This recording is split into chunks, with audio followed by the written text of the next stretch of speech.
আজকের রেসিপি আলু চপ।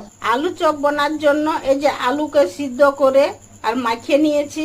এরপর কড়াইয়ে তেল গরম করে জিরা, শুকনো লঙ্কা, তেজপাতা, লং আর দারচিনি ফোড়ন দিয়ে পেঁয়াজ ভাজবো। পেঁয়াজ ভাজা হয়ে গেছে। আদা রসুন বাটা, হাফ চামচ জিরা গোলকিয়া কাঁচা লঙ্কা বাটা, একটু জল, হলুদ, মিট মশলা একটু সামান্য দিয়ে আর মশলাটাকে ভালো করে ভাজিয়ে নিয়ে সিদ্ধ করে মাখিয়ে রাখা আলুটা দিয়ে পরিমাণ মতো নুন দিয়ে মশলার সঙ্গে আলুটা ভাজিয়ে নিব। মশলার সঙ্গে আলু ভাজা হয়ে গেছে। এই যে আলু চপের জন্য আলু তৈরি হয়ে গেছে।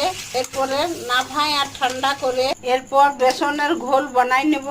এই বেসন, এর মধ্যে জল, বেকিং পাউডার, পরিমাণ মতো নুন, একটু গরম মশলা, একটু হলুদ দিয়ে আর মিক্স করে একটু একটু জল দিয়ে গুলে নেব। এই যে বেসনটা গুলে নিয়ে আর এই যে আলুকে গোল গোল করে আর চ্যাপটা করে ব্যাটারে চুবাই নিয়ে তেল গরম করে বেসনের ব্যাটারে চুবাই নিয়ে ফ্রাই করে নেব।